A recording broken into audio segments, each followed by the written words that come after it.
Malakas na tunog ng alarm clock ang nagpagising kay Nathan ng umagang yon.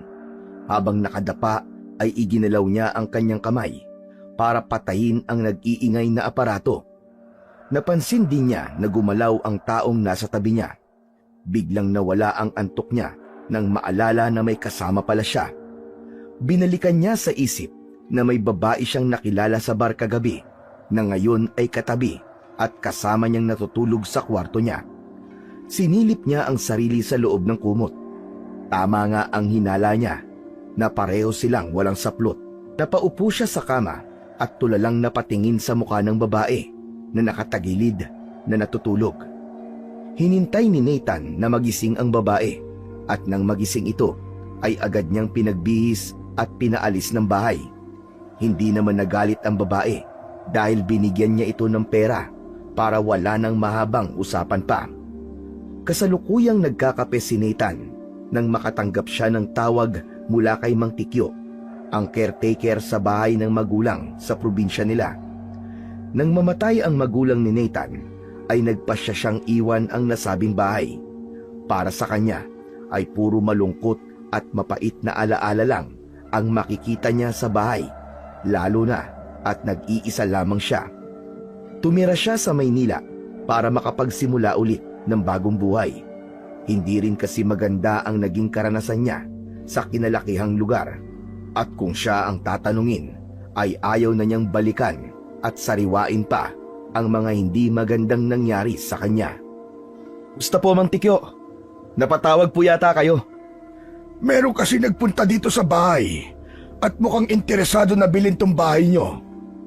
Mas maganda sana kung ikaw nang makipag-usap sa kanila. Kilala niyo po ba kung sino po ang gustong bumili? Hindi ko kilala, pero nag-iwan siya ng card para sa contact number niya. Ang totoo po kasi niya, Mang Tikyo, medyo busy po ako dito dahil overload po ang trabaho ko pero sige gagawin ko po ng paraan para makauwi ako dyan. Gusto ko na rin maibenta ang bahay na yan para wala na akong iniisip pa. Sigurado ka ba talaga na ibibenta mo na itong bahay na to? Sigurado na po ako, Mang Tikyo. Dito na rin po ako nakatira sa Maynila Nandito na rin po ang buhay ko. Nanghihinayang lang ako sa bahay na ito na ipinundar ng mga magulang mo. At ang mga alaala nila ay nandito. Sasabihan ko na lang po kayo kung kailan po ako makakauwi dyan. O sige, iho. Bumuntong hininga si Nathan ng mahina. May naramdaman din siyang kalungkutan sa puso niya pagkarinig sa sinabi ng matanda, pero buo na ang pasya niya na ibenta ang bahay na yon. Habang nabubuhay naman siya, ay hindi mawawala sa isip at puso niya ang naiwang alaala ng mga magulang niya. Nang mamatay ang tawag, ay nahulog sa isipin si Nathan. Sana ay makasundo niya ang taong bibili ng bahay para makabalik siya kagad. Hindi siya pwedeng magtagal sa probinsya dahil sa trabaho at negosyo na meron siya. Lumipas ang mga araw, muli na namang nakatanggap si Nathan ng tawag mula kay Mang Tikyo. Sinabi nito na hinahanap na siya ng gustong bumili ng bahay at lupa, kaya kahit abala siya, ay nagpaalam siya sa boss niya na magli-leave muna. Sinabi niyang may kailangan lang siyang asikasuhin sa probinsya. Pumayag naman kagad ang boss niya at hindi na nagtanong pa. Araw ng Biyernes nang bumiyahe si Nathan pauwi ng probinsya. Sa ilang taon na hindi siya nakauwi, iniisip niya kung may pagbabago na ba sa lugar nila. Makalipas lamang ang ilang oras na biyahe, ay nakarating din siya sa bayan kung saan siya isinilang at lumaki. Habang nakatayo, ay tinanaw ni Nathan ang malawak na karagatan. Maraming tao ang naglalakad at namamasyal sa lugar. Natuwa siya sa mga magkakagrupo na kumukuha ng litrato. Masasabi niyang malaki na ang ipinagbago ng lugar nila. Nang may dumaan na tricycle, ay agad niyang pinarayon para magpahatid sa bahay niya.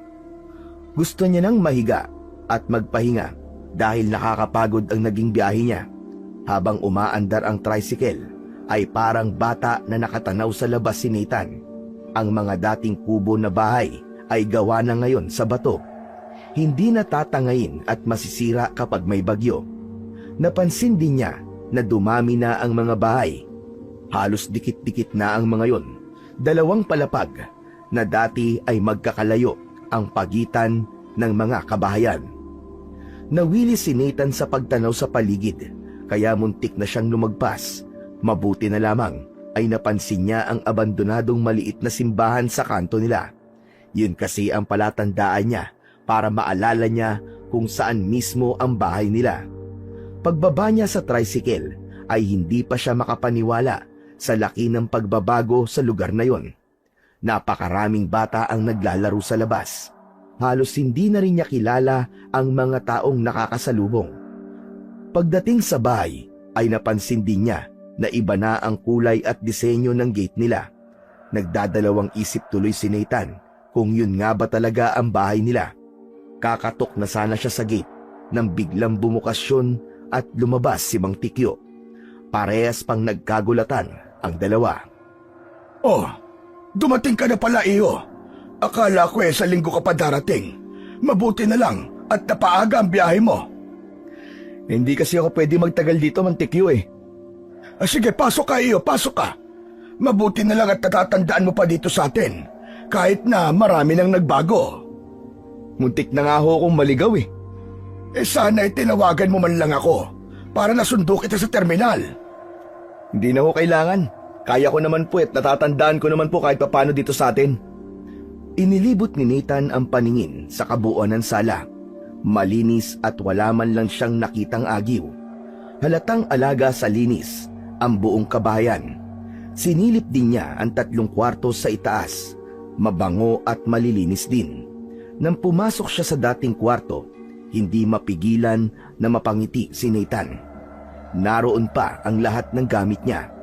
Hinaplos niya ang kanyang gitara na nakasabit sa dingding.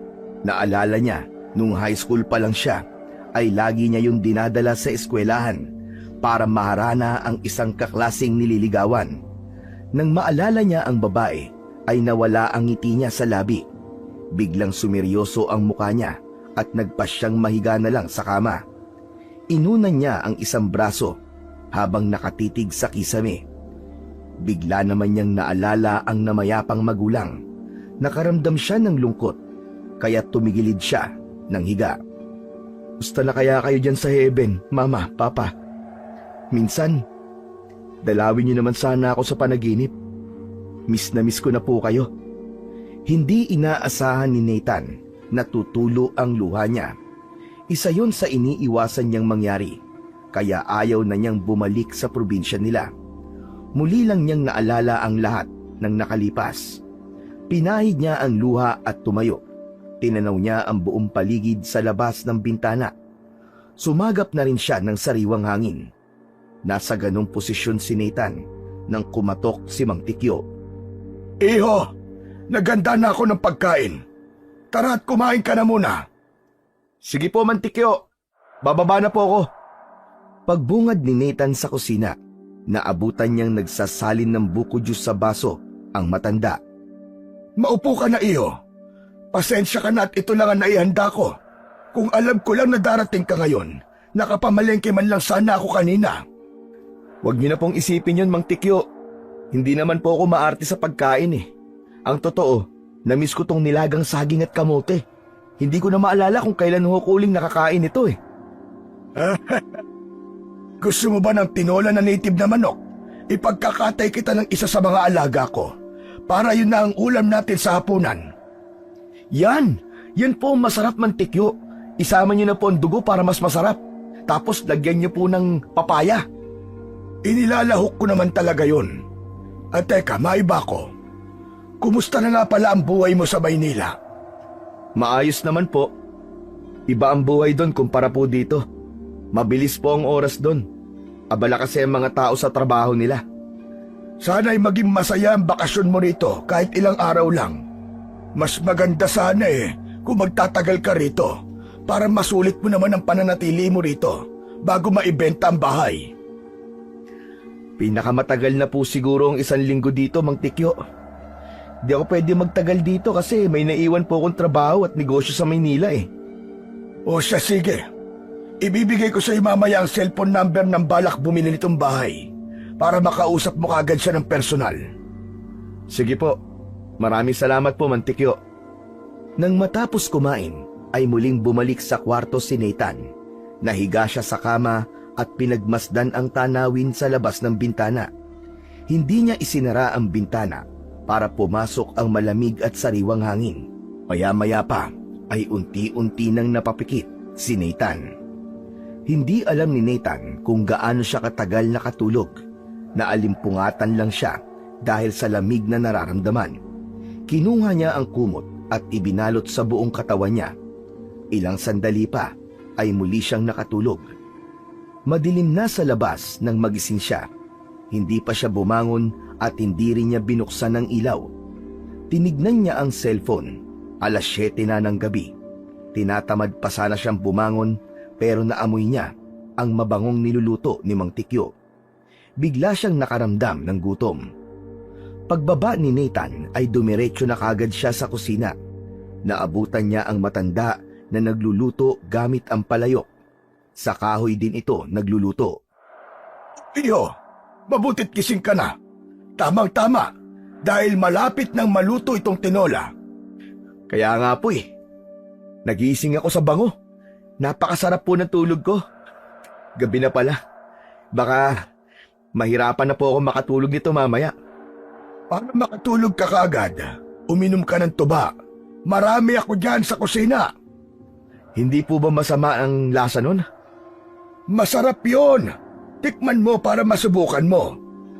Naging alanganin ang itsura ni Nathan. Naalala niya dati na yun ang iniinom nila ng mga kaklase niya. Pag uwi sa bahay, ay panay suka ang ginawa niya.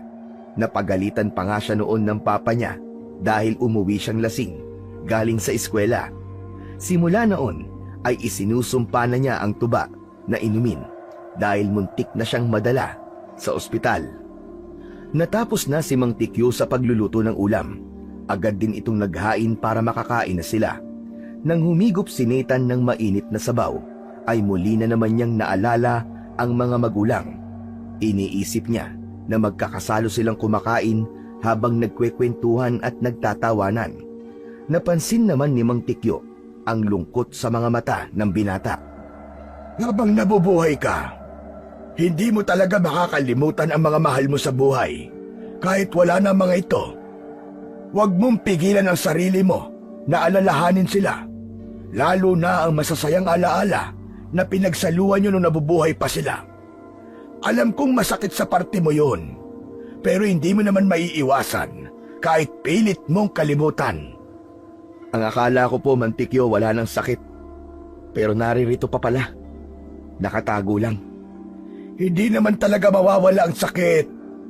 Masasanay lang tayo sa katagalan. Tama po kayo, Mang Tikyo. O siya, baka lumamig ang pagkain. Kumain ka na kumain. Sabihin mo kung masarap ang pagkakaluto ko. Aba, Mang Tikyo, sabaw pa lang po masarap na eh. Ito pa lang pwede nang ulamin. Halos hindi makahinga si Nathan sa sobrang kabusugan. Inalis niya ang botones ng shorts para makahinga ang tiyan niya. Nagpabili rin siya ng beer sa matanda para kapag nahirapan siyang matulog mamaya ay iinom siya ng ilang bote pampaantok. Nang masiguro ng matanda na wala nang kailangan ang binata ay nagpaalam na siyang magpapahinga na. Iho, katukin mo lang ako sa kwarto ko kung may kailangan ka pa. Sige po, Mang Tikyo. Magpahinga na ho kayo. Umakyat na si Nathan sa terasa para doon magpalipas ng gabi. Habang nakaupo, ay pinagmasdan niya ang maraming bituin sa kalangitan. Humimig din siya ng isang awitin para malibang ang sarili. Maya-maya pa, ang maaliwalas na langit ay biglang dumilim. Natakpan ng maitim na ulap ang mga bituin. Kasabay nun ay umihip ang malakas na hangin, parang uulan sa isip ni Nathan. Nagliparan din ang iilang mga ibon. Ilang sandali pa, ay nagsimula na ngang pumatak ang maliliit na patak ng ulan. Nagmamadaling pumasok si Nathan at inilak ang pinto ng terasa. Sinarado rin niya ang mga bintana para hindi mabasa sa loob.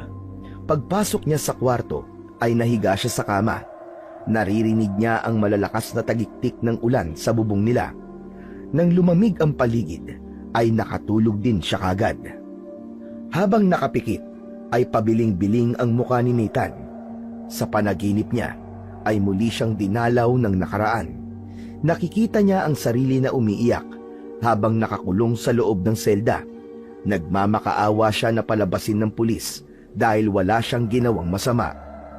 Ninisian lang siya ng pulis at hindi pinakinggan. Isiniksik na lamang niya ang sarili sa sulok ng madilim na selda na yon para maitago ang pag-iyak niya. Habang nakaupo sa malamig na sahig, ay bigla niyang nakita ang nobya na duguan na umiiyak din. Humihingi ito ng tulong sa kanya at pilit inaabot ang kamay niya.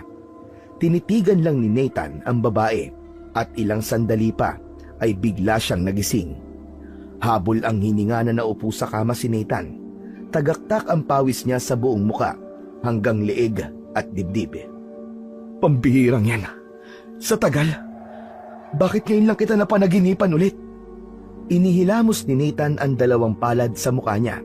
Hinubad niya ang damit at pinunasan ang pawis. Napansin niyang tahimik na sa labas. Tumila na yata ang ulan. Nakaramdam siya ng uwaw, kaya inabot niya ang tumbler na nasa gilid ng kanyang kama. Bago mahiga, ay nagdasal ng taimtim si Nathan para hindi na siya muling dalawin ng masamang panaginip.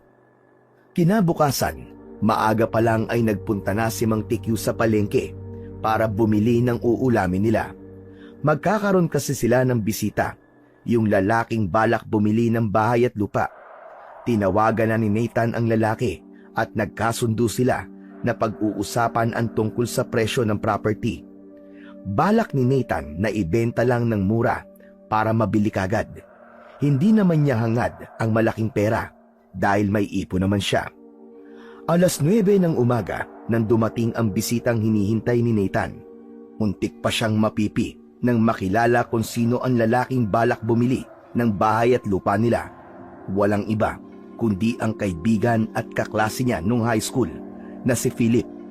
Masayang niyakap ni Philip si Nathan habang ang huli naman ay hindi makapaniwala na makikita niya ang dating kaklase. Ay pare! Para ka natuka ng ahas dyan ah! Hindi ka ba na-surprise? Sobrang na-surprise nga ako pare. Bakit hindi mo sinabi sa akin na ikaw pala ang bibili ng property ko? Hindi naman sinasadya ang pagbili ko nito pare. Nung minsan dumalaw kasi ako dito sa lugar natin, nadaanan kong may nakapaskil na for sale. Kaya agad kong kinausap ang caretaker na si Mang Tikyo. Mabuti na lang at bumalik ka na rin dito. Ang tagal nating di nagkita, tol. Alam mo naman ang dahilan kung bakit hindi na ako nakatira dito, di ba? Oo, alam ko naman yun. Hindi ko lang din akalain na may isip mong ibenta tong bahay nyo. Sa Maynila na ako nakatira kaya wala nang dahilan para manatili pa ako rito. Saka mabubulok lang tong bahay kung hindi ko pa ibibenta. Aba teka, magmerienda ka na pala muna. Tinawag ni Nathan si Mang Tikyo para ilabas ang pagkain. Agad namang sumunod ang matanda. Habang kumakain ang dalawa, ay hindi na iwasan na pagkwentuhan nila ang mga nangyari nung high school pa sila. Halos lahat yata ng kalokohang ginagawa noon ay naalala nila. Halos mamatay naman si Philip sa kakatawa. Masaya talaga ang high school life pare. Hindi ko makakalimutan ang memories natin. Hilig pa natin nagpaiyak ng teacher nun, di ba? Kaya lagi napapatawag ang mga magulang natin. Lagi tayong pinapaskwat sa labas ng room bilang parusa. Ang iingay kasi natin lagi sa likod eh. Kung hindi ka umalis nun, kasabay ka sana naming makakagraduate eh. Na-expel ako, di ba? Kaya nga hindi na ako nakagraduate. Ano ba nangyari sa'yo after mo ma-expel sa school natin nun? Nagpakawala ng hangin sa dibdib si Nathan, saka kinuha ang isang baso na may lamang juice. Uminom muna siya bago nagsalita para maalis ang bara sa lalamunan niya. Hindi niya alam kung handa na ba siyang magkwento. Kung siya lang ay ayaw na sana niyang pag-usapan ang tungkol sa kinasangkotang gulo noon. Tinala ako nila mama sa Maynila noon. Doon ako pansamantalang tumira sa tiyahin ko. Doon din ako nag-aral para makagraduate. Doon na rin ako nag-college. Sa awa ng Diyos, nakapasa na makakuha ng scholarship kaya naging libre ang pag-aaral ko. Nagpakatino ka pala doon ha? Sa bagay, Maynila kasi yun. Marami ring loko-loko rin katulad mo. Hindi pare, nangako din kasi ako nun kina mama at papa na babawi ako. Kaya pinagbuti ko ang pag-aaral ko. Yun, awa ng Diyos, nakagraduate naman. Nakakuha rin kagad ako ng trabaho. Hindi mo man lang nga naisip na dumalaw dito sa atin nun eh. Kung hindi pa namatay ang magulang mo, hindi ka pa babalik dito. Hindi nga ako nakapunta nun. Nabalitaan ko lang din ang nangyari. Nung time kasi na yun, nadistino ako ng trabaho ko sa Mindanao. Oo nga pala. Kumusta naman ang buhay mo ngayon pare? May asawa at anak ka na ba? Naku pare, wala pa. Single pa rin ako hanggang ngayon. Mangyaring busy kasi sa trabaho pare, kaya walang time humanap na mapapangasawa. Parehas pala tayo ah. Sa trabaho at negosyo pa lang, kulang na ang oras. Nang mamatay ba si Ashley pare, nagkaroon ka ba ulit ng girlfriend? Hindi inaasahan ni Nathan ang tanong na yon. Bahagya siyang natahimik at hindi alam kung ano ang isasagot. Ang totoo kasi niyan, hindi na siya umibig muli nang mamatay si Ashley. Puro fling lang ang mga babaeng nakikilala niya at hindi naman din niya siniseryoso kahit nagpapakita ng motibo sa kanya. Huwag mo nang sagutin ang tanong ko pare. Pasensya na rin sa tanong ko ha. Hindi ko sinasadya na mabanggit siya. Walang problema pare. Kagabi nga, napanaginipan ko siya bigla eh. Sipi mo pare sa tagal ng panahon ha. Kagabi lang ulit. Kagabi lang siya ulit dumalaw sa panaginip ko. Baka dahil iniisip mo siya, kaya napanaginipan mo. Kaya hanggat maaari eh, ayokong bumalik sana dito sa lugar natin pero no choice ako. Dahil kailangan ko may benta na tong property na to at kausapin ng personal ang bibili. Tapos, ikaw naman pala ang bibili pare. O ano? Ano ang balak mong gawin dito kung sakali? Ipaparenovate ko. Tapos baka dito na ako tumira. Kung bubuo ka ng pamilya pare, ayos na ayos dito. Nang mapag-usapan na nila ang presyo, ay hindi naman tumawad si Philip. Alam niyang mura lang yun ibibigay sa kanya, lalo na at napansin niya na wala ng balak pang umatras si Nathan sa pagbibenta ng naiwang property ng kanyang mga magulang. Alam naman niya kung ano ang mapait na nangyari sa buhay nito, kaya naiintindihan niya ang sakit at lungkot na nakikita niya sa mukha nito. Aayusin ko lang ang pagtatransfer ng titulo pare sa pangalan mo. Kapag naayos na, saka ako babalik sa Maynila. Sige lang pare, take your time. Hindi naman ako nagmamadali. Limitado lang kasi ang oras at araw ko dahil may naiwan akong trabaho at negosyo sa Maynila pare. Kapag natapos kong ipaayos tong bahay, pwede ka magbakasyon dito sa akin. Yan ang never na siguro mangyayari pare. Ngayon nga lang bumabalik ang lahat ng nakaraan ko. Akala ko, nakalimutan ko na. Hindi pa pala. Umbira ka. Bakit gusto mo kasing kalimutan? Hayaan mo lang na nandyan ang alaala ng nakaraan. Ang mabuting gawin mo ay tanggapin na maluwag sa puso mo ang nangyari. Lalo na yung nangyari kay Ashley. Patawarin mo na sarili mo pare at tigilan mo na yung sisisihin mo pa ang sarili mo kung bakit siya namatay. Napawalang sala ka naman di ba? Dahil hindi ikaw ang may gawa nun sa kanya. Nakokonsensya pa rin ako pare.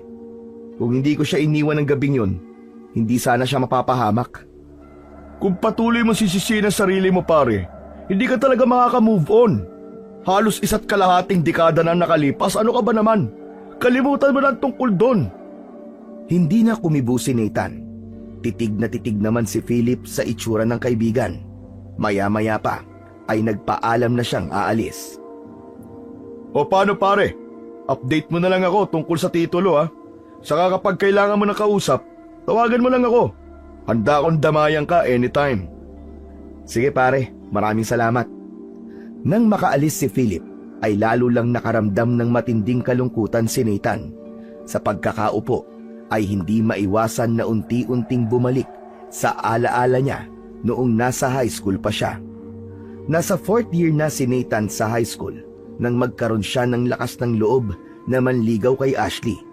Simula 1st year pa lang ay crush na niya ang dalagita. Nahihiya lang siya na umamin noon dahil baka mabasted siya nito. Nang magpaalam siyang manligaw ay hindi pa makapaniwala si Nathan na pinayagan siya nito. Lagi niyang dala ang gitara para maharana ang babae. Kahit marami siyang karibal sa panliligaw dito ay hindi siya nawalan ng pag-asa. Sinusuportahan at pinalalakas ang loob niya ng mga kaibigan at kaklase.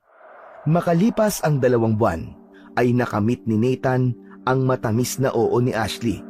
Wala siyang mapaglagyan ng tuwa. Hindi niya inaasahan na siya ang mapipili ng dalaga. Halos araw-araw ay inihahatid niya tuwing uwian ang nobya.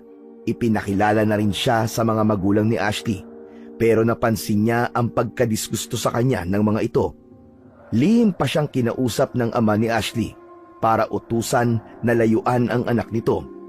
Hindi naman pumayag si Nathan at sinabi kay Ashley ang tungkol doon. Ayaw niyang maglihim sa kanyang nobya, kaya nagpasya ang dalawa na itago ang pagkikita nila para hindi malaman ng magulang ang tungkol sa patuloy nilang relasyon. Isang gabi, nakatanggap ng tawag si Nathan mula kay Ashley. Gusto nito na magkita silang dalawa at sa loob ng gubat sila magtatagpo kung saan sila laging nagkikita tuwing gabi. Para sa kanila, yun ang safe na lugar na walang makakakita sa kanila. 10:00 ng gabi nang dumating si Nathan sa tagpuan nila. Hindi nagtagal ay dumating din si Ashley, dala ang kotse nito. Mahigpit na nagyakap ang dalawa na akala mo ay matagal na hindi nagkita. Ka pa ba? Sorry kung matagal ka naghintay ha.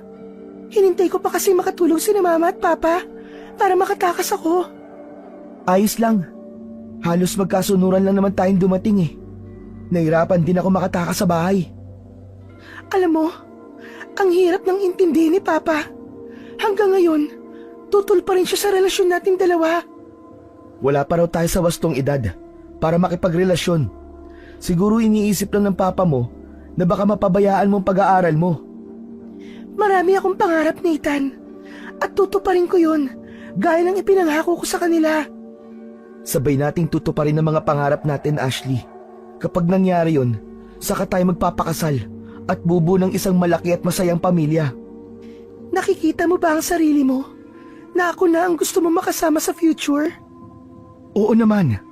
Ang tagal kong pinangarap na maging akin ka. Kaya alam ko sa sarili ko na ikaw ang babaeng nakalaan para sa akin.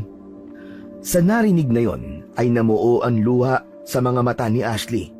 Agad naman yun napansin ni Nathan, kaya nag-alala siya kung may nasabi ba siyang masama sa nobya. Teka, umiiyak ka ba? Kung may nasabi akong hindi mo gusto, sorry. Hindi ko na uulitin. Natouch lang ako sa sinabi mo. Sana wag ka magbago, kahit na anong mangyari. Kahit na may hadlang sa pagmamahalan nating dalawa. Hindi mangyayari yun, Ashley. Basta, walang iwanan. Para maiparamdam ni Ashley ang pagmamahal sa nobyo, ay niyakap niya ito ng mahigpit, saka hinalikan sa labi. Nung una, ay malumanay lang ang halikan ng dalawa, hanggang unti-unting naging mapusok ang dalawa. Hindi nila napigilan ang sarili, isa-isang nahubad ang mga saplot nila sa katawan. Sa loob ng kotse na yon ay maririnig ang halinghing ng magkasintahan. Sa isang puno ng sampalok ay may nilalang na nagtatago. Naaamoy nito ang sariwang dugo mula sa kotse na nakaparada sa kakahuyan. Kakaiba ang itsura nito dahil ang muso nito ay sa kabayo, pero ang muka ay kawangis ng tao. Ang paa nito ay kamukha ng sa paa ng baka. Hindi tuloy maintindihan kung anong klaseng itsura ang tinataglay niya. Hinintay niyang matapos ang dalawa sa milagrong ginagawa. Ang balak niya ay sugurin ang dalawa para gawing hapunan sa gabing yun. Pero biglang nagbago ang isip niya. Baka may dalang armas ang dalawa at mapatay siya kung sakali. Nang matapos sa pagniniig ang dalawa, ay nagmamadali silang nagbihis. Pinunasan pa ni Nathan ang dugo sa upuan ng kotse. Natutuwa siya dahil siya ang nakauna sa kasintahan. Nang malinis niya ang upuan, ay napansin niyang walang imik si Ashley. Oh, bakit tahimik ka? Anong iniisip mo? Wala naman. Medyo masakit lang yung kwan ko. Alam mo na. Sorry kung nasaktan kita, pero ganyan yata talaga sa una eh. Late na masyado, Nathan. Mabuti pa umuwi na tayo. Baka magising si Papa at Mama. Mahirap na kapag nalaman nilang wala ako sa bahay. O sige, ihahatid na kita para sure ako na safe kang makakauwi. Hindi na kailangan.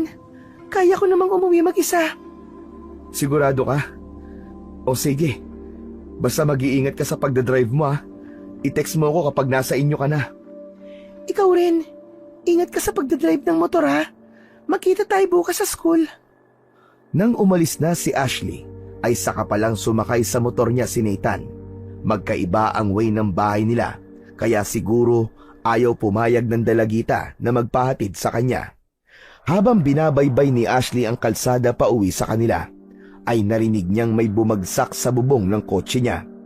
Naramdaman niya ang takot dahil sa pag-aakala na baka may nasagasaan siya. Mabilis siyang lumabas ng kotse at tinignan ang bubong.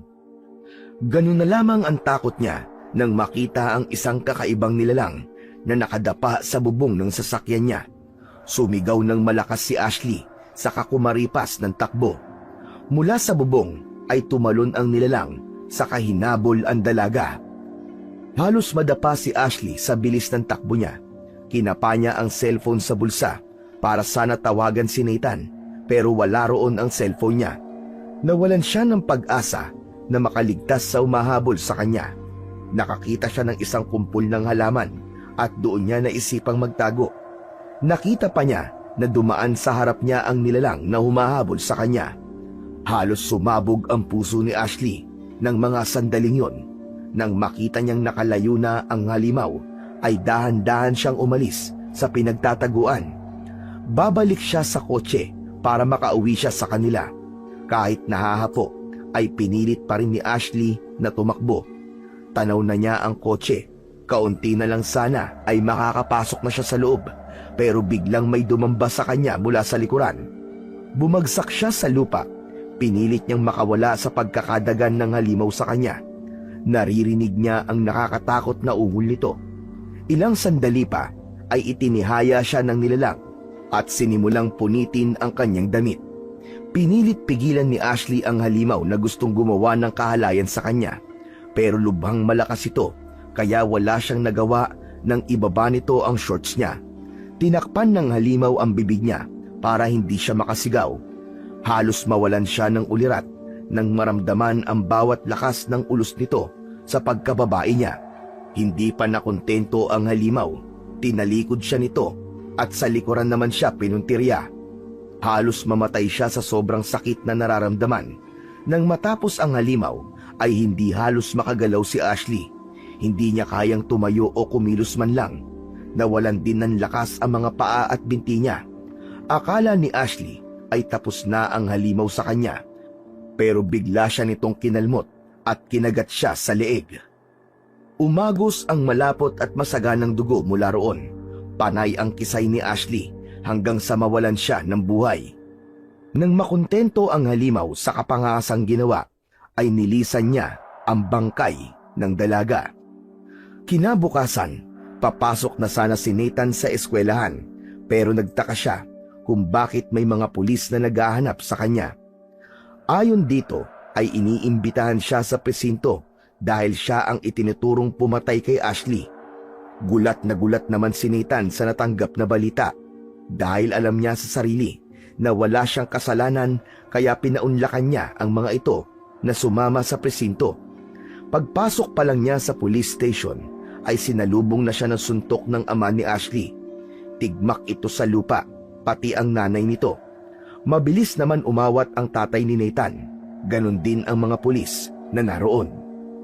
Magkasama ho kami kagabi ni Ashley, pero hindi ko po siya magagawang patayin.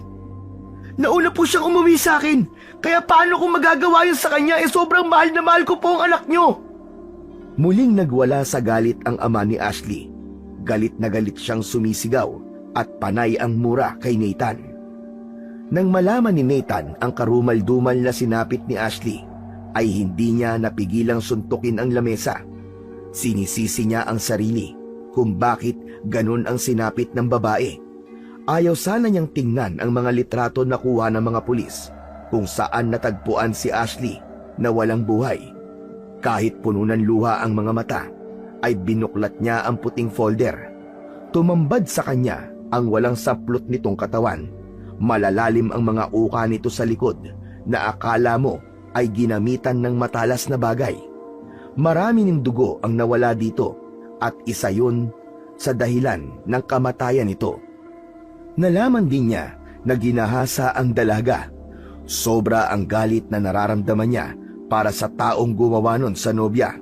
Pero kahit ilang libong beses niyang sisihin ang sarili, ay wala na siyang magagawa. Hindi niya na maibabalik ang buhay nito. Dahil sa kakulangan naman ng ebidensya, kaya napawalang sala si Nathan. Bukod sa similya na nakuha sa ari ni Ashley, ay may iba pang similya na nakuha roon. Ibig sabihin, ay yun ang gumahasa sa dalagita. Pareho ang similya na nakuha sa ari at sa likurang bahagi ni Ashley, kaya alam nila na hindi si Nathan ang may gawa noon. Hindi rin tumutugma sa kanya ang fingerprint na nakita sa sugat nito sa likod. Ngunit sa pangyayaring yon, na-expel si Nathan sa eskwelahan nila. May kaya sa buhay ang pamilya ni Ashley, kaya gumawa ito ng paraan para maalis siya sa pinapasukang paaralan. Hindi siya nakagraduate, kaya nagpasya ang magulang niya na dalhin siya sa Maynila para makapagsimula ng bagong buhay. Sa lumipas na mga araw, buwan at taon, ay hindi kailanman nakalimutan ni Nathan si Ashley. Hindi na nga siya nanligaw at umibig muli dahil ayaw niyang dungisan ang alaala nito. Nang mamatay ang magulang ni Nathan, ay saka lamang siya muling bumalik sa lugar nila. Nang mailibing ang mga magulang, ay bumalik din kagad siya sa Maynila. Ayaw niyang magtagal doon dahil umiiwas siya sa mga chismis ng mga tao sa paligid niya. Nang makabalik siya sa Maynila, ay pinilit niyang mamuhay ng normal kahit ulilang lubos na siya. Naisip niya na lahat na lang ng mahal niya ay nawawala sa kanya. Hindi maiwasang questionin niya ang Diyos tungkol dito. Wala siyang makuwang sagot, kaya ipinagpatuloy pa rin niya ang buhay sa araw-araw. Namalaya na lang ni Nathan na tumutulo ang luha niya sa pisngi. Natigil siya sa pagpabalik tanaw at pinunasan ang luha. Kinuha niya ang baso na may lamang tubig at ininom yun para kahit paano ay mawala ang bigat na nasa dibdib niya.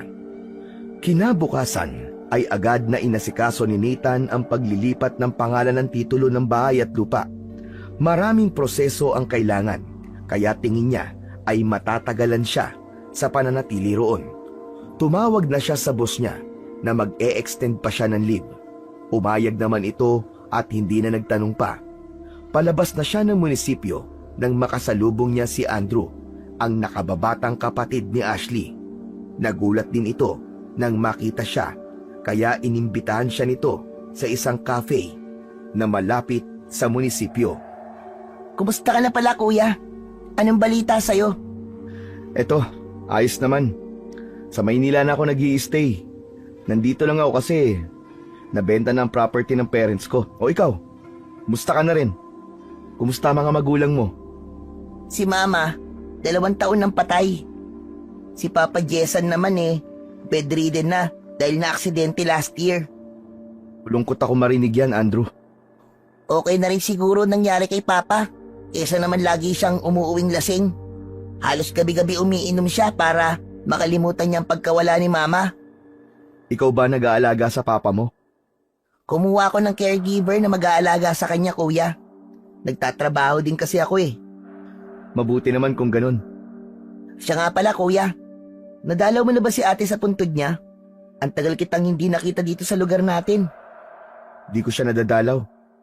Bago siguro ako bumalik sa Maynila, saka ko siya pupuntahan. Nakakalungkot nga lang dahil hindi na nahuli ang taong gumawa nun sa kanya. Wala pa rin hustisya ang pagkamatay niya hanggang ngayon. Malamang, nagtatagot umalis sa lugar na ton demonyong yun pagkatapos ng krimen na ginawa niya. Pero palaisipan pa rin sa akin kung sinong pwedeng gumawa nun sa kanya. Naisarado na lang ang kaso at nabaon na lang sa limot ang nangyari sa kanya. Oo nga pala. Mauna na ako umuwi May mga kailangan pa kasi akong asikasuhin Ay sorry kuya kung naabala pa kita.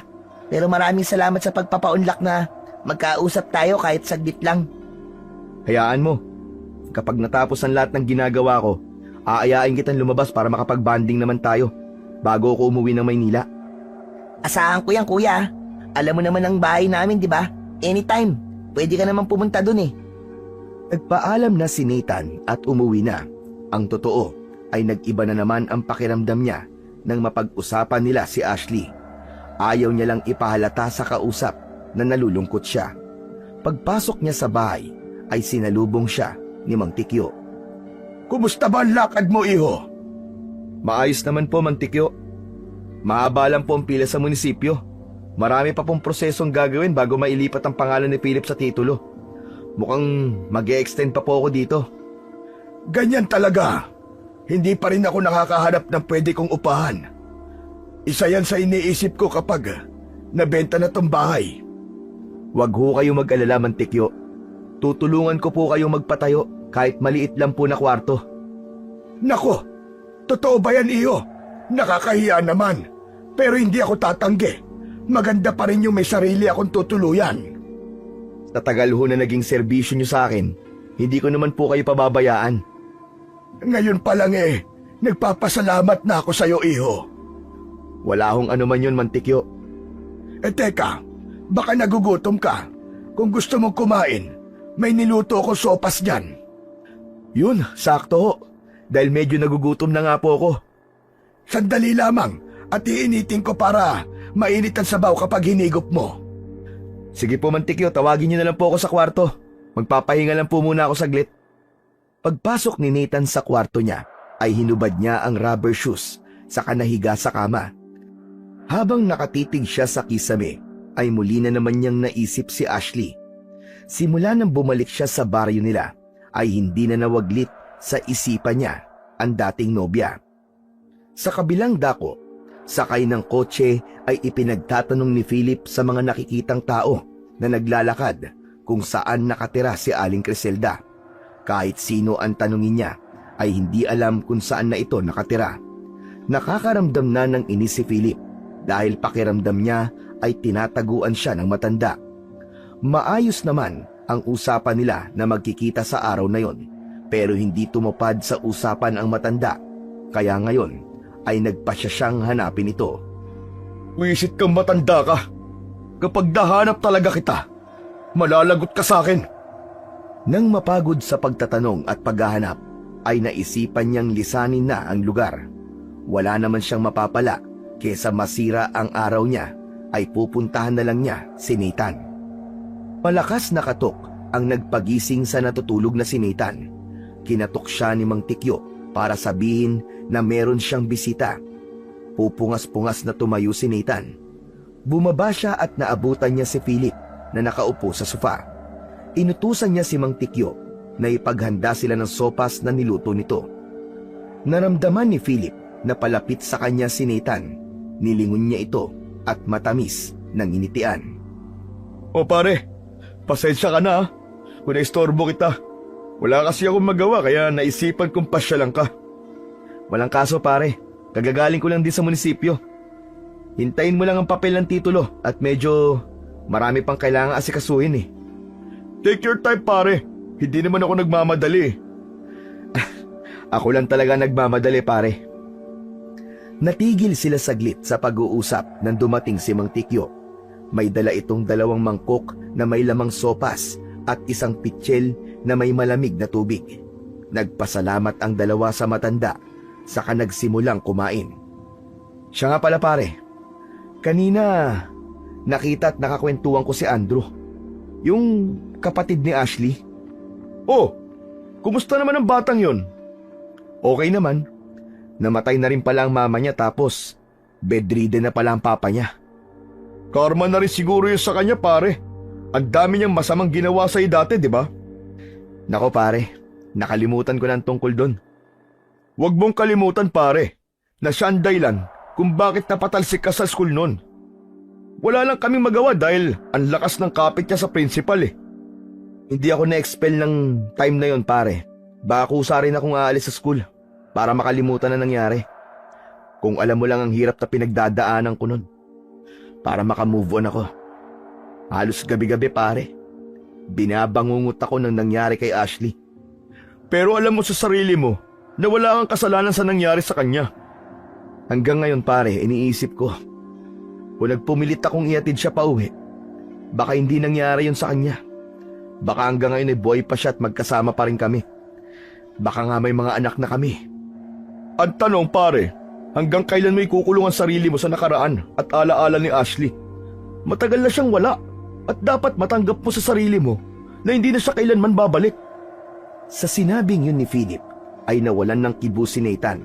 May punto naman ito sa sinabi nito, kaya siya ay nagtanong na rin sa sarili kung kailan ba talaga siya makakawala sa alaala ng dati niyang nobya. Napansin ni Philip na hindi na kumibo ang kaibigan niya. Iniba na lang niya ang usapan nila. Ikinuwento na lang niya ang naging buhay niya pagka-graduate ng high school. Ilang sandali pa, nagpaalam na si Philip na uuwi na. Nagpasalamat siya kay Mang Tikyo dahil sa masarap na sopas na inihain ito. Pare, kapag na-bored ulit ako sa bahay, baka dalawin kita ulit dito ha. Sasamantalayin ko na habang nandito ka pa. Anytime naman pare, welcome na welcome ka dito sa bahay ko. Na soon ay magiging bahay mo na rin pare. Yung bayad nga pala pare, next week ko na lang iaabot sa'yo. Hindi ko pa maasikaso na pumunta sa bangko eh. Ayos lang pare, sabi ko naman 'di ba? Ibigay mo kapag naayos ko ng titulo. O sige pare, uwi na ako. Baka masyado na kita naiistorbo. Loko, ngayon mo pa naisip yan, nakakaistorbo ka naman talaga. Pagsapit ng gabi, sa kabilugan ng buwan, ay nakaramdam ang isang nilalang ng kakaiba sa kanyang katawan. Alam niya na anumang oras ay magbabago na ang anyo niya. Hindi nga siya nagkamali dahil ilang saglit pa ay humaba ang nguso niya na parang sa kabayo. Nagbago ang kulay ng balat niya at naging paa ng kalabaw ang kanyang paa. Sa tuwing magpapalit siya ng anyo ay wala siyang magawa kundi tanggapin at tiisin ang pagbabago sa itsura niya. Gusto niya nang bumalik sa normal pero hindi niya alam kung paano gagawin yon. Nakaramdam siya na matinding init sa kanyang katawan kaya nagpasya siyang lumabas para sumagap ng sariwang hangin. Sa ganong paraan ay maiibsan ang init na nararamdaman niya. Ipinagdarasal niya na sana ay wala siyang makitang babae para maiwasan niyang makagawa ng kahalayan. Habang naglalakad sa labas, hindi niya inaasahan na may makakasalubong siyang isang babae na naglalakad. Tingin niya ay pauwi na ito galing trabaho.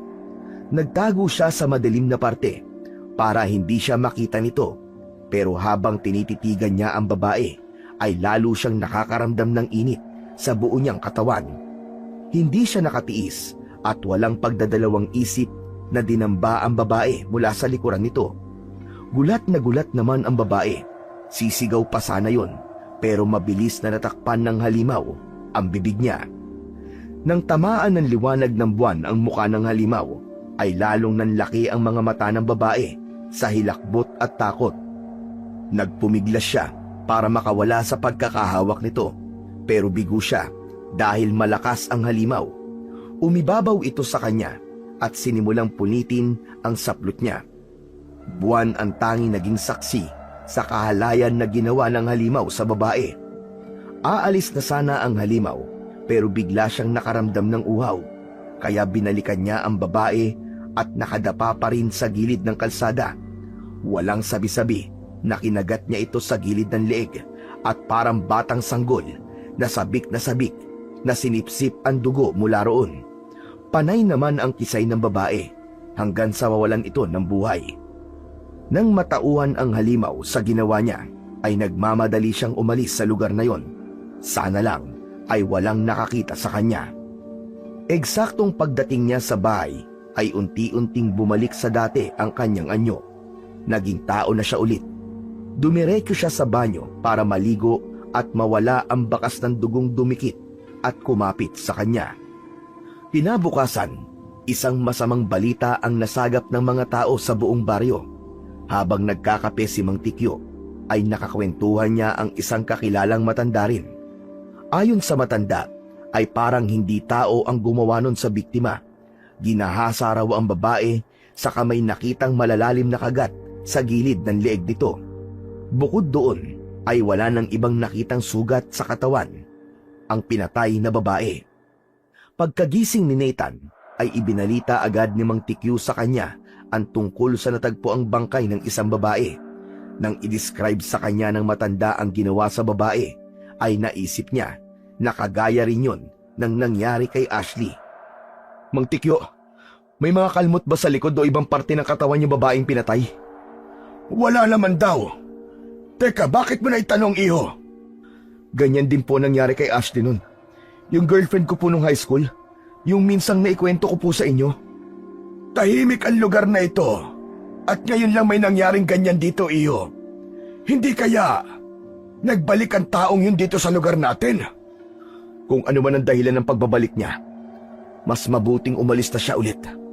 Dahil kapag nalaman ko kung sino siya, baka mapatay ko siya. Huwag mong ilagay ang bata sa sarili mong kamay, iho. Pinatay ng walang awa si Ashley lang kung sino mang demonyo, Mang Tikyo. Hanggang ngayon ay hindi pa nahuhuli ang gumawa nun sa kanya. Ngayon ko naisip na baka ito talaga ang dahilan.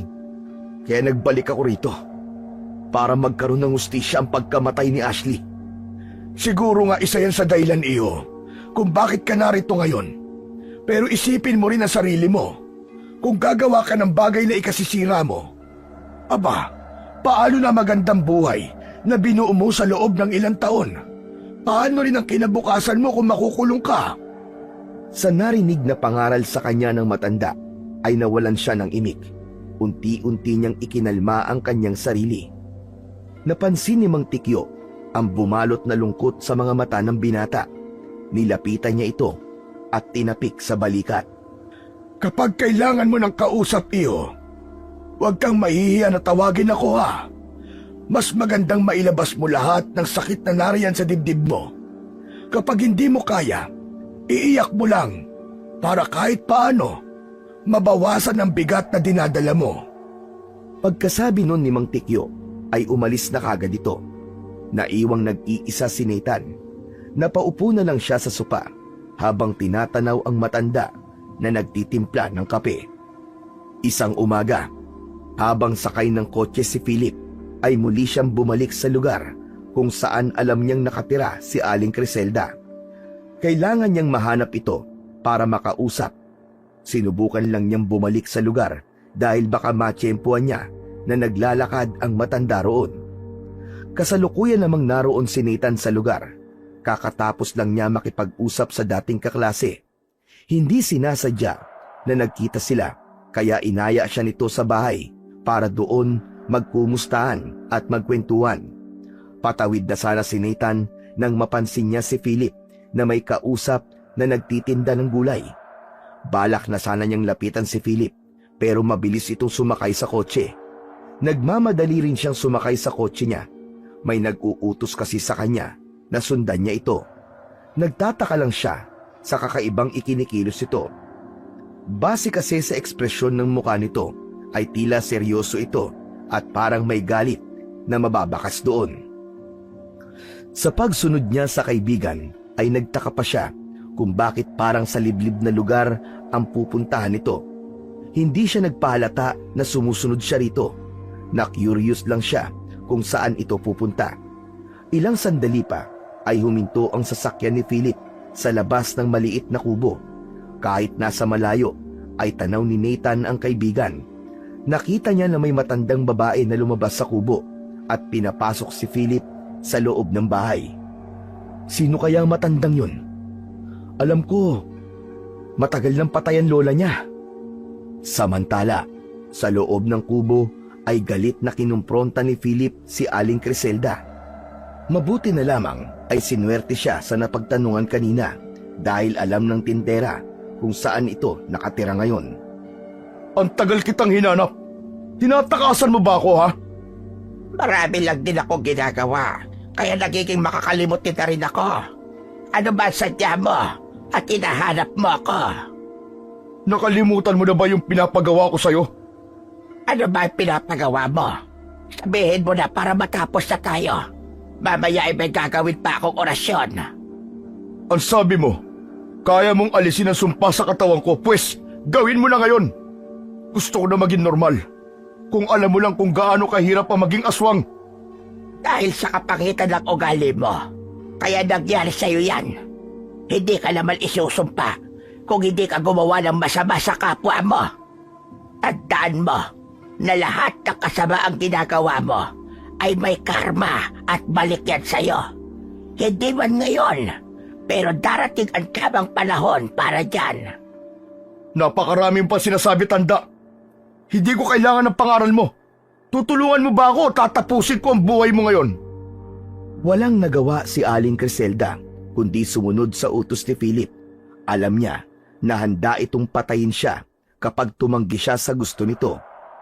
Kumuha siya ng mga gamit na gagamitin para sa gagawing orasyon sa lalaki. Kinuha rin niya ang pulang tela at ibinalabal sa ulo nito. Nakakaramdam na ng init sa loob ng kotse niya si Nathan. Nagtataka siya kung bakit ang tagal naman yata ni Philip sa loob. Dahil gusto niyang malaman ang sadya nito roon, kaya lumabas siya ng kanyang kotse para pumunta sa kubo. Mula sa nakabukas na bintana ay nasilip niya ang ginagawa ng dalawa. Nakaupo si Philip sa sahig habang may nakabalot na pulang tela sa ulo nito paikot sa muka.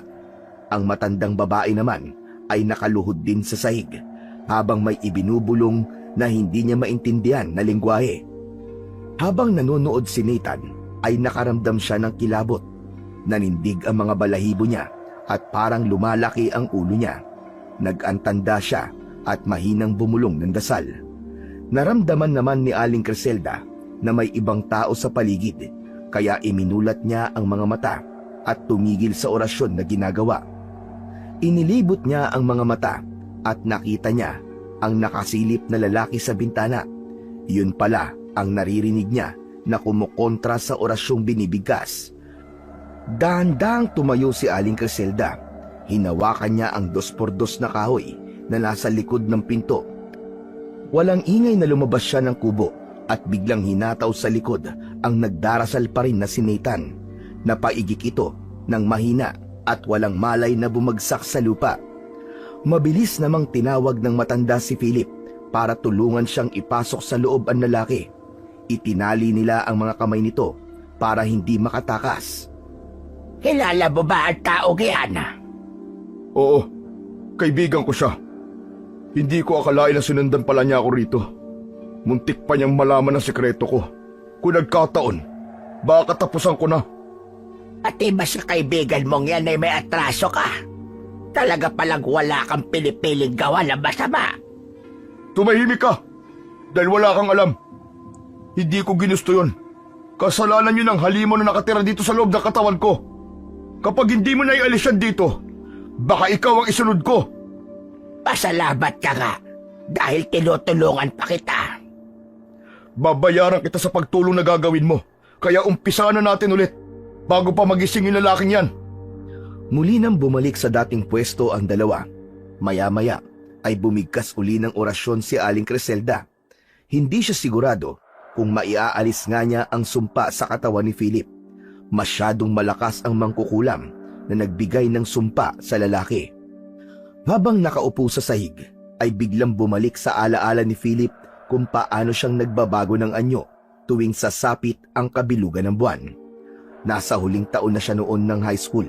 Dahil likas na may pagkapilyo, kaya halos lahat ng kalokohan ay ginagawa niya.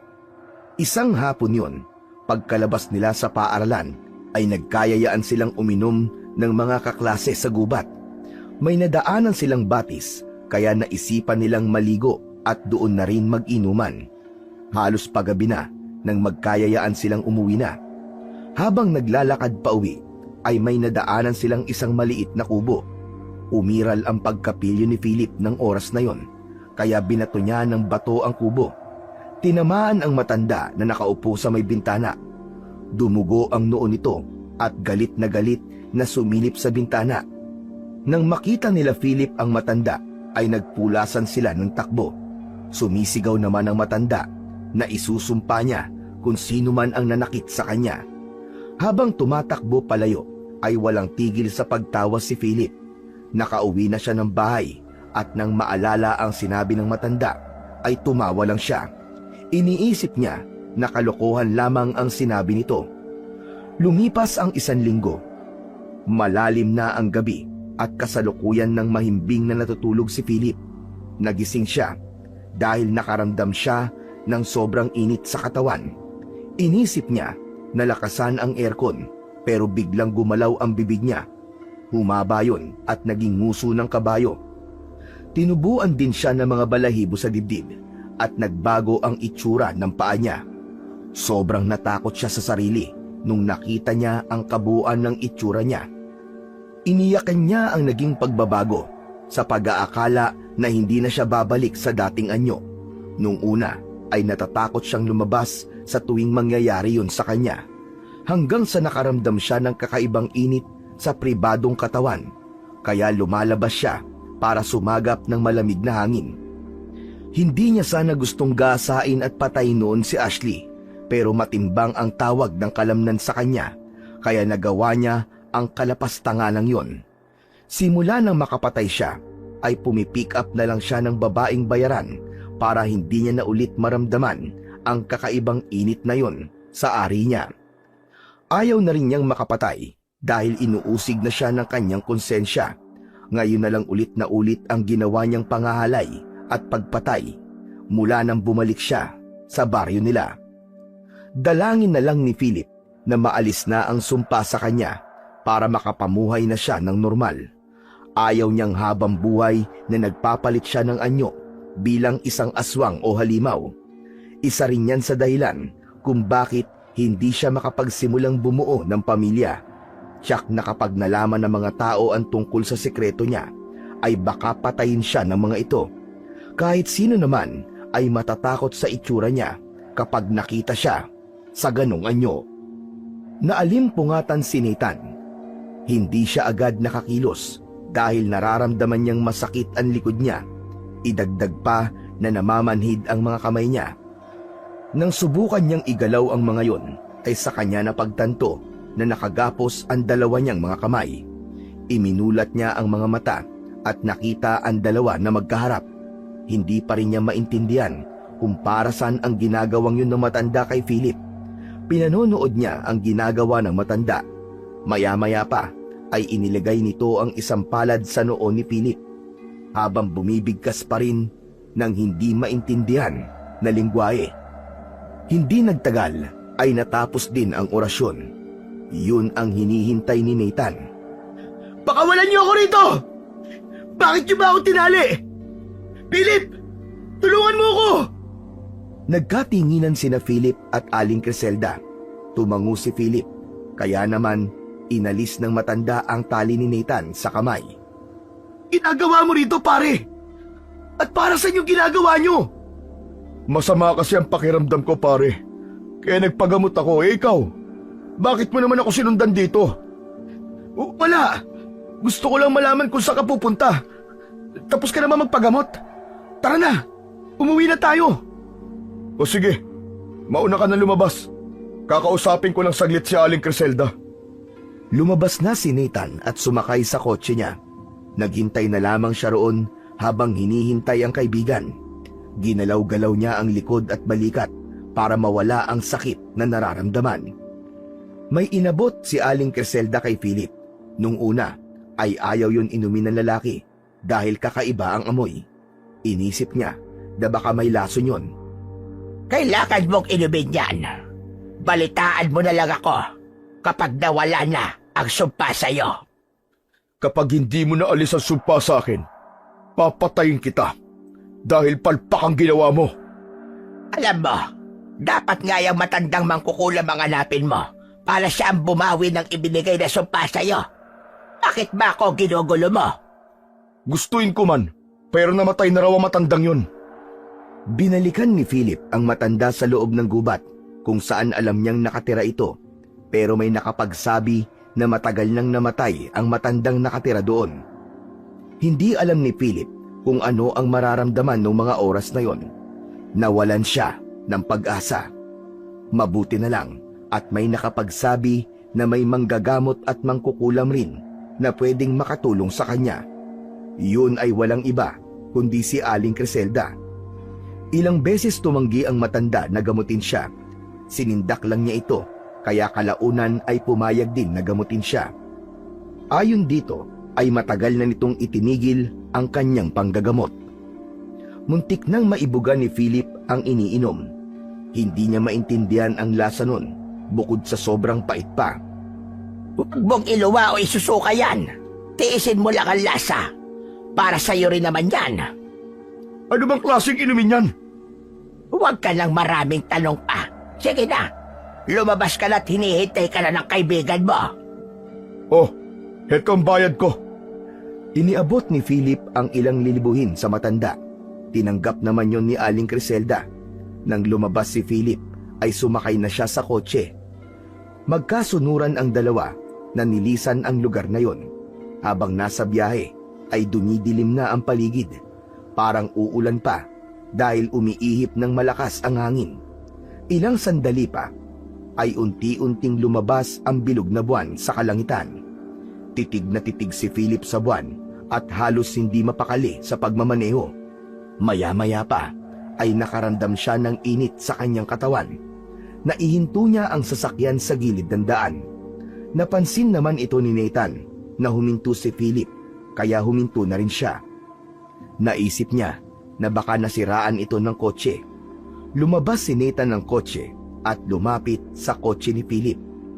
Muntik nang mapamura si Nathan nang makita ang kakaibang nilalang na nasa loob ng kotse. Bumangon ang takot sa dibdib ni Nathan at dahan-dahang umatras kahit nangangatog ang mga binti at tuhod. Tumakbo si Nathan pabalik sa sasakyan niya, pero bago siya nakapasok sa loob ay may dumamba na sa likuran niya. Bumangga ang katawan niya sa katawan ng kotse. Naramdaman naman niya ang sakit sa bandang likuran. Kakalmutin na sana siya ng aswang. Buti na lang ay nakailag siya. Tumakbo siya paikot sa kotse. Mistula silang naglalaro ng harangan daga ng oras na yon. Kung ikaw man yan, pare! Bakit di na naging itsura mo ngayon? Wala siyang sagot na narinig mula rito. Tumakbo si Nathan papasok sa gubat. Kailangan niyang maghanap ng matataguan dahil hindi na ang kaibigan niya ang kaharap niya. Sa sobrang bilis ng takbo ni Nathan ay muntik na siyang madapa. Lumingon siya sa likod pero hindi niya na nakita ang halimaw na humahabol sa kanya. Abot-abot ang hingal niya kaya sumandal siya sa malaking katawan ng puno na nakita niya. Iginala niya ang mga mata sa paligid at pinakiramdaman niya ang sarili. Para siyang aatakihin sa magkahalong takot at nerbiyos na nararamdaman. Maya-maya pa ay may lumitaw sa harap niya. Tatakbo na naman sana si Nathan pero nahawakan na siya ni Philip. Nanlaban si Nathan para maprotektahan ang sarili. Philip! Pare! Bakit mo ba ginagawa to sa akin? Akala ko ba magkaibigan tayo? Kaibigan pa ba ang ituturing mo sa akin kapag nalaman mo na ako ang gumahasa at pumatay kay Ashley? Sa narinig niya ay natigilan si Nathan. Hindi siya makapaniwala sa nalaman nang bumalik sa alaala niya ang karumal-dumal na itsura ni Ashley ng gabing pinatay ito at unti-unting bumangon ang galit na matagal niya nang itinatago sa dibdib. Ulitin mo sinabi mo! Ulitin mo sinabi mo! Ako ang salarin na matagal yun ang hinahanap. Ako ang gumahasa at pumatay kay Ashley. Hindi ko yung gustong gawin, pero mahirap labanan ang halimaw na nananahan dito sa katawan ko. Akala ko kanina mawawala na ang pagkaaswang ko dahil nagpagamot na ako kay Aling Criselda. Pero heto, nagbago na naman ako ng anyo. Buwisit kasing mangkukulam yon na nagbigay ng sumpa sa akin. Hindi kita mapapatawad, hayop ka. Kahit ano sabi mong paliwanag. Ikaw lang pala matagal na naming hinahanap. Nasa tabi lang pala namin at araw-araw nakakasama. Hindi mo na rin naman ako mapagbabayad sa kasalanan na gawa ko. Dahil ngayon pa lang ay papatayin na kita. Walang makakaalam kung sino pumatay sa'yo. Habang buhay ako, mananatiling lihim ang lahat ng ito. Hayop ka, Philip! Bagay lang sa'yo maging halimaw. Dahil masahol pa sa halimaw ang kasama ang ginagawa mo. Pagkasabi ni Nathan na mga salitang yon, ay malakas niyang tinabig ang kamay ni Philip. Tumakbo siya palayo para makawala rito. Kahit nakakaramdam ng pagod, ay ayaw niyang tumigil sa pagtakbo. Maya-maya pa, ay nasa likuran na niya si Philip. Tumatakbo rin ito at hinahabol siya. May nakita siyang putol na sanga ng kahoy sa lupa, kaya pinutol niya yon. Kailangan niya ng armas. Inisip niya rin kung paano niya matatalo ito.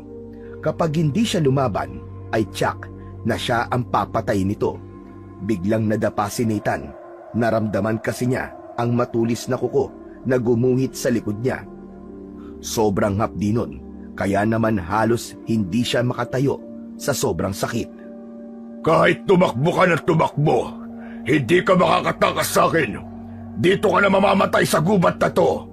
Magkakasama na kayo ng pinakamamahal mong si Ashley. Hindi pa ako mamamatay. Walang masama na nagwawagi. Ikaw ang papatayin ko para matigil na kasamang ginagawa mong hayop ka. Tiyak na uulitin mo ang ginawa mo. Marami ka pang magiging biktima. Mapipigilan mo ba ako kung iulitin ko ang ginawa ko? Ngayon pa lang, magdasal ka na sa sinasamba mo. Baka sakaling may himalang mangyari. Inibabawan ni Philip ang katawan ni Nathan. Sa bigat ng halimaw, nahirapan huminga si Nathan. Pilit niyang inaalis si Philip sa ibabaw niya, pero tumatawa lang ito habang nakatitig sa kanya. Hindi pa nakontento sa ginagawa ang halimaw. Sinakal niya si Nathan. Hinawakan naman ng huli ang dalawang kamay ni Philip na nasa leeg niya. Sumigaw siya ng malakas habang pilit inaalis ang mga kamay nito. Hindi siya papayag na doon siya mamamatay.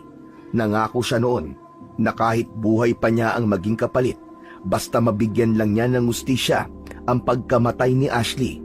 Yun na nga ang tamang pagkakataon para maningil siya. Wala na siyang pagpipilian. Naisip niya ang kwintas na krus na nasa leeg. Hinablot niya yun at ang pendant na krus ay itinusok niya sa mata ni Philip. Nasaktan ang halimaw, kaya nabitiwan siya nito. Agad niyang tinabig ang katawan nito at dali-dali siyang tumayo. Kinuha niya ang putol na kahoy at ubod lakas na inihampas sa ulo ni Philip. Hindi niya itinigil ang paghampas dito hanggang tuluyang mawalan ng malay ang halimaw. Ibinato niya ang naputol na kahoy at paika-ikang tumakbo. Sa wakas ay nakabalik na si Nathan sa kanyang kotse. Binuhay niya ang makina at handa ng lisanin ang lugar na yon.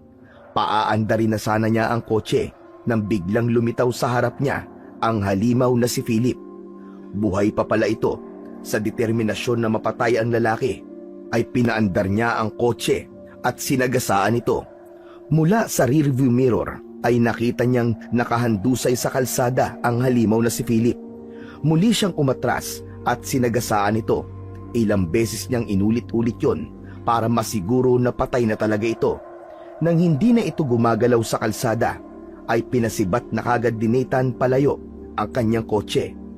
Diretso siya sa police station para i-report ang nangyari. Agad namang umalis ang mga pulis kasama si Nathan para puntahan ang lugar kung saan naroon si Philip. Naabutan nila ang lalaki na walang malay na nakadapa sa kalsada. Bumalik na sa normal ang itsura nito. Pagtingala ni Nathan sa kalangitan, ay napansin niyang kalahati na lang ang buwan. Pinulsuhan ng isang pulis si Philip, pero idiniklara itong patay na.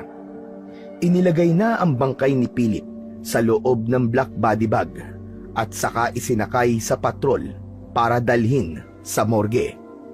Pagkatapos ng interview kay Nathan, ay pinakawalan din siya ng mga pulis. Napatunayan kasi niya na self-defense ang ginawa niya, kaya napatay ito. Pagka-uwi sa bahay ay ikinuwento niya kay Mang Tikyo ang nangyari, kung bakit ganun ang itsura niya. Ginamot naman ng matanda ang mga sugat niya sa likod. Mabuti na lang at hindi malalalim ang naging kalmot niya sa likod. Hindi rin makapaniwala si Mang Tikyo sa nalaman tungkol sa kaibigan niyang si Philip. Tinanggap pa naman nila ito sa bahay ng maayos, tapos yun lang pala ang salarin na matagal na nilang hinahanap. Inilihim na lang din nila ang tungkol sa totoong katauhan ni Philip. Patay na rin naman siya, kaya hindi na siya makukulong para sana pagdusahan niya ang malaking kasalanan na ginawa niya. Oo, hindi ko ipagsasabihan tungkol sa lahat ng nalaman ko. Pero, paano na pala itong bahay? Ano na ang plano mo, iho? Mantikyo, sa lahat po na nangyari, napag-isip-isip ko po na hindi ko na po ito ibebenta. Naisip ko po na narito po ang lahat ng childhood memories ko. Ayaw ko rin mawala ang alaala nila mama at papa dito. Ay nako, mabuti naman at natauhan ka na. Natutuwa ko sa naging pasya mo, iho. Sige po, Mantikyo. Magpahinga na po tayo. Bukas po ay may pupuntahan ako, kaya maaga akong gigising. Kinabukasan ay pumunta si Nathan sa sementeryo kung saan nakalibing si Ashley. Nag-alay siya ng bulaklak at nagsindi ng kandila. Ipinikit niya ang mga mata at nagdasal na rin sa harap ng puntod nito. Ashley, nakamit ko na ang hustisya para sa'yo. Sana'y tahimik ka na dyan kung nasan ka man ngayon. Hindi man tayo nagkatuluyan dahil iba ang plano ng Diyos sa atin. Masayang masaya pa rin ako dahil naging bahagi ka ng buhay ko. At kailanman, hindi kita makakalimutan. Mananatili ka sa puso ko habang nabubuhay ako. Muling tumulo ang luha sa pisngi ni Nathan. Hindi niya mapigilang maging emosyonal dahil sa wakas ay napagbayad na niya ang taong pumatay kay Ashley. Pinunasan niya ang luha dahil nararamdaman niya na may ibang presensya sa paligid niya. Paglingon niya ay nakita niya si Andrew. Sa kamay nito ay may hawak ding bulaklak. Lumapit ito sa kanya at inilagay ang bulaklak sa puntod ng kanyang ate Ashley. Mabuti naman, kuya. At naisipan mong dalawin si ate ngayon. Oo nga eh. Baka ako na ang dalawin niya kapag hindi ko pa siya pinuntahan dito. Nabalitaan ko ang tungkol kay Philip. Narinig ko lang kanina nung dumaan ako sa presinto. May nag-uusap na mga pulis. Kaya yun, nalaman ko. Kuya, naiintindihan kita kung bakit hindi mo na sinabi. Pero kuya, kung nalaman ko lang dati na siya ang gumahasa at pumatay kay ate, matagal ko na rin siyang pinatay. Pasensya ka na, Andrew, kung di ko sinabi sa'yo. Gusto ko lang kasi na ibaon na sa limot ang lahat. Total patay naman na siya. Tsaka siguro nakatakda lang na malaman ko na siya ang salarin sa pagpatay ng ate mo. Siguro naman ay matatahimik na ang ate ko dahil nakamit na niya ang hustisya na matagal nang ipinagkait sa kanya. Ipagdasal na lang natin ang kaluluwa niya na matahimik na ng tuluyan. Pagkalipas ng kalahating oras na pananatili sa harap ng puntod ni Ashley, ay nagpasya na ang dalawa na umuwi na. Sakay ng kotse ay binaybay ni Nathan ang daan patungo naman sa sementeryo kung saan nakalibing ang magulang niya. Nag-alay rin siya ng bulaklak, nagsindi ng kandila at taimtim na nagdasal. Ikinuwento niya sa harap ng puntod ng mga magulang ang nangyari sa kanya ng gabing yun, kung paano niya nilabanan at napatay si Philip. Ay, Tay, nagpapasalamat po ako ng marami sa Diyos dahil alam ko pong ginamit niya kayong instrumento bilang gabay ko. Pasensya na po at naiiyak po ako ngayon. Masaya lang po ang puso ko dahil sa wakas, sa tagal po ng panahon, ay nakamit na po ni Ashley ang katarungan at hustisya. Masayang masaya po talaga ang puso ko ngayon, Nay, Tay. At saka, siya nga po pala, hindi ko na po ibibenta ang bahay natin. Hindi ko na po ito ibibenta dahil ito na lang po natitirang alaala niyo sa akin. Iingatan ko at pagyayamanin ko pa po ang pamana niyong yun. Gusto ko po kasing malaman ng mga magiging anak ko, ng mga apo niyo po, at kaapu-apuhan niyo po, na ang bahay na yon ay pamana niyo. Maraming salamat po ulit sa inyo. Salamat din po sa Diyos. At kayo po naging mga magulang ko. Hindi ko po kayo malilimutan. Habang buhay po kayo nasa puso at isipan ko. Matapos ang mga sinabi na yon, nagpunas na lang siya ng mga luha at hindi rin nagtagal sa lugar na yon. Habang nagmamaneho ay sobrang gaan na ng pakiramdam ni Nathan na para siyang nakalutang sa alapaap. Natutuwa siya sapagkat muli niyang naranasan na mawalan ng bigat sa kalooban. Na-miss niya ng gusto ang ganong pakiramdam. Masaya niyang tinatahak ang daan pauwi habang pasulyap-sulyap siya sa magagandang tanawin na kanyang nadadaanan. Alam niya sa sarili na ngayon tuluyan na siyang makaka-move on sa mga nangyari. Wala na ang bigat sa kanyang dibdib at higit sa lahat ay hindi niya nasisisihin pang muli ang sarili sa mapait na nakaraan. Lumipas pa ang 2 taon. Nakapag-asawa na nga si Nathan at napagpasyahan nilang tumira na sa probinsya upang katulad niya ay maranasan din ng kanyang anak ang kanyang kabataan doon sa probinsya. Pagkatapos ng kasal, 1 taon lang ang nakalipas ay nagkaroon sila ng kambal na anak ng kanyang asawa, 1 lalaki at 1 babae. At dahil siya ang pinapili kung ano ang ipapangalan sa mga yon, kaya nagdesisyon siyang pangalanan ang babae na Ash at ang lalaki naman ay Lay. Hinango niya ang mga pangalan ng mga anak sa dating kasintahan at alam naman ito ni Sheena. Hindi naman kasi itinago ni Nathan sa asawa ang tungkol doon dahil si Ashley ang babaeng una niyang minahal ng lubos. Dumaan pa ang maraming taon. Wala nang aswang ang namerwisyo sa lugar na yon. Nadagdagan pa ang kanilang anak. Nabuhay sila ng payapa at tahimik sa kanilang tahanan sa probinsya na ipinamana sa kanya ng kanyang mga magulang. At doon ay sama-sama nilang bubuuin ang masasayang alaala na hindi nila malilimutan kailanman.